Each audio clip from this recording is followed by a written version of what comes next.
Spider-Man and animation, or cartoon animation to be precise, they kind of had a little bit of a marriage, quite literally trailing back to the 1960s. We're talking 60 years, maybe even a little longer than that, of being in the mainstay, apart from just being obviously one of the most iconic comic book characters of all time. It's almost like the animation was just right behind it. It was probably the next logical step. So whenever a new Spider-Man cartoon kind of comes around, it almost becomes a little bit more of a deal than we expect it to be, because with live action, we kind of have a very set expectations, but with animation, there's so many possibilities because of the fact that it's animation. There's a bit of fluidity to it, and there's also a much more hefty backstory to it. So, in the current modern era, especially after my history with Spider-Man cartoons and Spider-Man animations, where I think some of the best portrayals of the wall crawler have been iterated from the sometimes campy but still very nostalgic and novel animated series from 1994 with the iconic music, Christopher Daniel Barnes, the animation style, everything, it just resonates with me. It's like comfort, it's like grilled cheese with a tomato soup every time that show comes on. That's how I feel inside. But then if we were to take things in a much, I don't want to say edgier approach, but still with some bite, but at the same time keeping the heart and the soul of the character intact. Of course, you've probably heard so many other people already mention this a number of times. Spectacular Spider-Man from 2008 is one of, as the kids like to call it these days, the GOAT. But quite frankly, I feel like sandwiched in between there, I'm using an awful lot of food allegories, there's been a handful of very divisive or somewhat mixed received animations as far as Spider-Man the character. You had the MTV version that was kind of sort of basing it off the Tobey Maguire movies, but not really. You had a little bit of like 3D animation, sequel shows like Spider-Man Unlimited, which frankly I'm in the minority of. I just personally do not like it. I've tried watching it and I just get bored each and every single time. And then pretty much ever since Disney took over, some of those Spider-Man animations have been just a little lackluster, to put it at best. So now getting another one that has been in development for some time that was meant to be as a form of extension to the Marvel Cinematic Universe, only now to not be, from character restructurings to story rewrites to even a title change in a very divisive animation style. It's finally arrived to some slightly less than enthusiastic fanfare. It almost felt kind of dumped here at the very beginning of the year. You would typically expect this thing to kind of strike in like the springtime or whatever, but we finally get our 2-episode premiere of Your Friendly Neighborhood Spider-Man. Still wish that we would have gone with Spider-Man freshman year, but to kind of disassociate themselves from that original plan to have this be a prequel series to the actual Tom Holland Spidey, we now got its own thing with its own style, its own character development, and with all of those details and information in mind, I tried to keep said mind very, very open. But it really was. It was a challenge. It was a little bit of a challenge, especially since one of the things that I knew was not going to change about the show, and going in, I thought to myself, well, this is just something I'm going to have to accept. It's going to be the animation style, because it's trying to kind of emulate a little bit of the Spider-Verse stuff, except sometimes you can try to replicate certain elements of it, like animation style, when it comes to anything that's like artistic. You could try to emulate but never really truly duplicate. And sometimes in order to be able to duplicate something like that, you need a level of artistry, you need a level of actual finesse and creativity. And you can kind of see a little bit of that with this and show's animation style, because they try to go for that cel-shaded look. I heard some people already mentioning, comparisons and comments like it looks like a PS3 cutscene or a PS2 cutscene from one of those old school animation, like the Ultimate Spider-Man game that was on PS2 and GameCube. It's a little reminiscent of that. And then, like I said, in terms of like the frame rate and the cell shading, it almost looks like it's trying to go for that Spider-Verse feel if we were to keep it within Spider-centric topics or comparisons, but it's losing a little bit of that creativity when it comes to composition, because I go on record to say that out of the 2 Spider-Verse movies that are out right now, you can take either one, pause it on whatever streaming service it's on, or however you're playing it, and every shot looks like a painting. Every shot, at least 9 times out of 10, you pause the movie, it's going to be on a shot that you can literally cut out and frame it somewhere on your room. None of that is found within the actual like direction or art style of Your Friendly Neighborhood Spider-Man, because even though it's got the animation in terms of the approach, it doesn't really have too much of the artistry. And if anything, it sort of mildly reminded me of that MTV show from back in the early to mid 2000s, but at the same time, that one, like I said, had a little bit of that early kind of quirky, kind of campy 2000s feel as far as like the approach, as far as the character designs. This one just looks like, yeah, it's probably the easiest thing to probably be able to pump out without having to do any legitimate hand-drawn animation. But at least the animation doesn't stand out. It's funny because this one's using most definitely computer animation. It's utilizing computers, and yet the most robotic thing about the technical aspects about the show would have to be a little bit of the dialogue, because the animation does not stand out as bad as the dialogue. Because I gotta be honest, I don't know, I hear these characters talk, and the first thing that popped into my mind was Skill Up when he did the review when he did like some kind of impressions video or whatever the case was for Dragon Age The Veilguard, in which he was quoted as saying, "The dialogue feels like HR is in the room." And I might be paraphrasing a little bit there, but god damn, is that not the case with the way these characters talk in Your Friendly Neighborhood Spider-Man? Is it just me, or is just the dialogue just feel which is weird because they sprinkle in a couple of swear words here and there to make it a like PG or PG-13 rated sort of show. You know, every so often they drop a hell or a damn or son of a bitch, something like that. But yet the actual tonality to each of the characters' dialogue, like I said, it feels like some manager or boss is in the room making sure that they're saying the right things, to the point where it's a little saccharine. There's very little conflict. There's very little like push pull behind some of these characters, to the point where if I was to tinfoil hat this, yeah, go ahead and start drawing up these chat GPT theories right now, because I wouldn't put it past it. And it's a shame because some of the actual voice actors behind the cast are not bad. I hear them out and I go, yeah, nobody really stood out as anything that was like terribly a bad delivery or anything like that. They got like some legitimate voice actors, and to me, some of the standouts would have to be our main protagonist, Hunter Thames, as Peter Parker, and then sliding in there, giving us a somewhat memorable performance across simply just 2 episodes, Coleman Domingo as this version's Norman Osborn.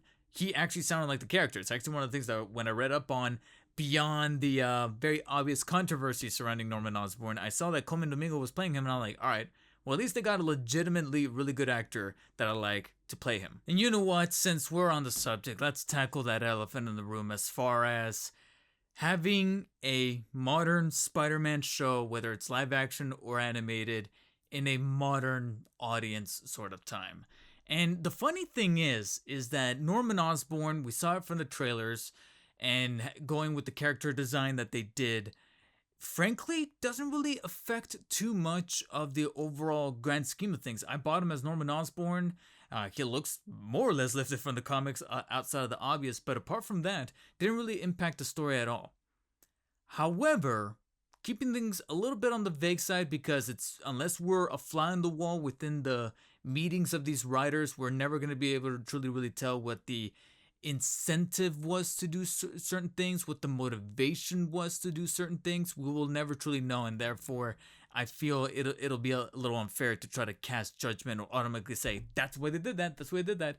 But there are a couple of eyebrows raising moments within these first 2 episodes from a dialogue standpoint, from a character being, let's just say a character appears on screen, you can almost in a very jokingly way say they're gonna be this, and they end up being that. And I'm like, because of course, because it's a 2025 show, of course. So you're left wondering, was this, authentically motivated, or was it a checkbox in the background, etc., etc. There's another character that's a mainline Spidey legacy character, and when they appeared on screen, like I said, I didn't even get mad or anything. I just went, of course, they went with this design, they went with this look, of course. And at this point, all we can really do as logical adults is just accept it and just let numbers speak for themselves. And right now, just try to disconnect myself from it and just not let it bother me. Because at this point, I'm just going to sour myself even further. And the funny thing, the very ironic thing, is that that was the initial controversy around the show in terms of particular character choices and character designs and things like that, and messing around with legacy characters and, you know, people, the discourse around that. But then recently there's been a newfound discourse surrounding the main actor, Hunter Thames, and him saying something that is now the complete opposite of that. So it kind of scares me and exhausts me that a brand new Spider-Man cartoon, a Spider-Man animated series, is literally just this tennis ball that's being racketed around between a social ideology war, and I'm over here like, I just want a good Spider-Man show. I just want a Spider-Man cartoon that's awesome, that reminds me of Spectacular Spider-Man, that reminds me of Spider-Man the animated series from 1994. And yet I'm over here just thinking to myself that it's being racketed across different ideologies, different social problems, issues, political debates, etc. And yet, I think in that process, it's losing a little bit of its identity. It's losing a little bit of its tone because, like I said, from the dialogue that feels like HR's in the room to the, you know, some of the straightforward stuff, some of the, like I said, in 30 minutes, there's barely been really anything in per episode. So it's almost an hour across the board. Not much has really transcended in a huge way. And I know what you're thinking. It's only been 2 episodes, but considering that it's 2 episodes out of a 10 episode series and each one's only about 25 to 30 minutes, some heat needs to be brought up. I'm sorry, but I'm of the mind that even with a pilot episode, you need to bring a reason. You don't have to like blow your load early, but you need to bring something to the table to maybe go, all right, next episode. I'm sorry, but a pilot episode is no excuse to be like, oh, it's just the first episode. It'll get better by the second episode. That's a whole hour, you know, it's valuable time, or even 30 minutes. It's valuable time, especially for a very, very iconic character like Spider-Man. But even though I said that barely anything happened within those first 2 episodes, 30 minutes each, some stuff did happen. Some things that were genuinely intriguing and curious because, as I mentioned, this is a legacy character with 60 years of iconic backstory. So it keeps us on our toes when you kind of swap things out for that backstory, but in a way that is legitimately curious, still keeps the integrity of the character in mind. And I'll be remiss if I said that I didn't see nuggets of that happening in these first 2 episodes.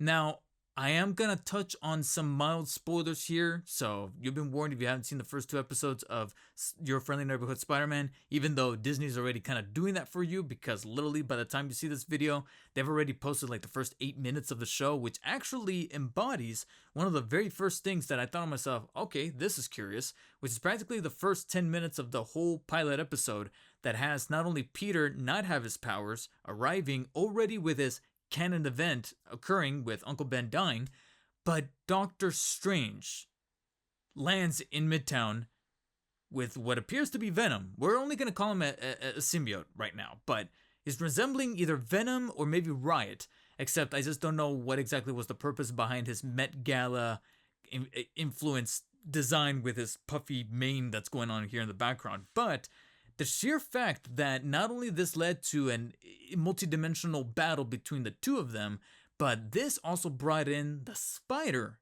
that bites Peter from another dimension, a la Spider-Verse, through a portal, and then it disappears into another backpack, which some people had theorized could probably lead to Cindy Moon.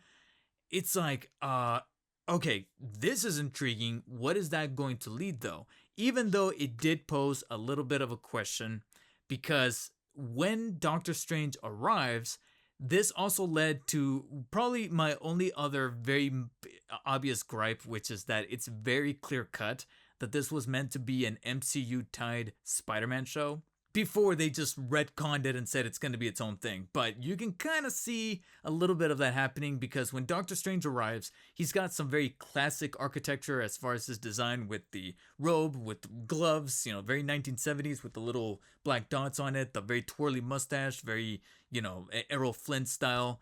But when he appears, you strangely do hear Michael Giacchino's theme from the Doctor Strange 2016 Benedict Cumberbatch movie. So I'm over here like, who is this stranger supposed to be necessarily? But you have a completely different design. Venom himself even looks a little strangely different than any other version of Venom that we've seen before, specifically, like I said, with that puffy mane. And then, of course, all of our other main heroes, as far as in characters, as far as Osborn and even Peter himself, who slightly resembles Tom Holland, but not really. He's still sporting the glasses. He's got a slightly different look. So little things here and there that were kind of swapped out. You even have that portrait with Norman and Captain America, and Captain America kind of looks like he's got some stuff with Chris Evans' version, but they kind of took an eraser and just kind of blotted it all out to be like, just change it. So you get those vibes from here and there, and don't even get me started on the very easy replication of Peter saving the people on that bus from that runaway car. That was a complete recreation of the scene from Civil War, along with Osborn's arrival. It's literally cut and paste from Civil War when he arrives, except they swapped out some dialogue, some assets, and it's Osborn instead of Stark. It's the exact same stuff, and him showing that clip, it's the exact same clip. So, you know, a little bit of that DNA, a few of those clues are still left in there. You could tell that, like I said, they went in with an eraser and kind of wiped it about. But on that note, having Osborn be the mentor to Peter instead of Tony Stark makes it curious as exactly where his conflict is going to arise. Again, a lot of intriguing questions that I was left with going, okay, I'm still down to see what 3, 4, and 5, which are going to be dropping next week, are going to, be able to answer and present with us. But at least there's little nuggets of information here, especially with that cliffhanger ending of having Osborn find out that he is, in fact, Spidey. There's no Mary Jane as far as we can tell. We have Pearl. We have Nico. What's Harry gonna do? What's his influence? The fact that him and Lonnie Lincoln are getting along, and for those of you who know Spider-Man, Lonnie Lincoln ends up being Tombstone, so if there's gonna be a tragic backstory there, is he more so of the Harry or more so of the anti-Flash Thompson? I don't know what the case may be, but I'm hoping that something bears fruit from it, because if we reach the end of this season without much going on, it's gonna be a little difficult to subscribe to the notion that we already got season 2 and 3 greenlit.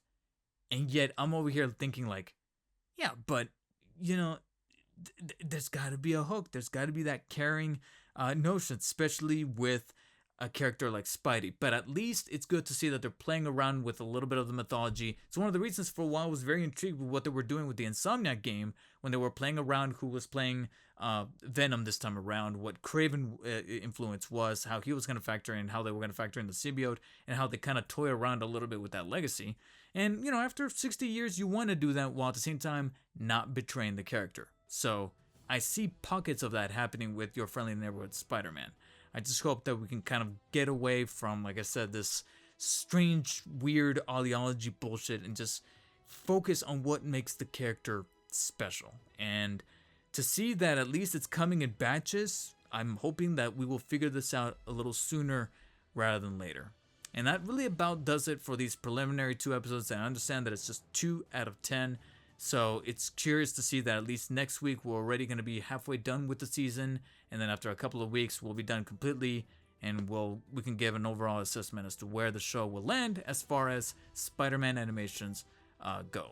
But what did you guys think of the first 2 episode premiere of Your Friendly Neighborhood Spider-Man? Let me know down below. And what you guys are down there, hit the thumbs up button if you enjoyed this video, thumbs down if you did not, and as always, take care and stay humble. Peace.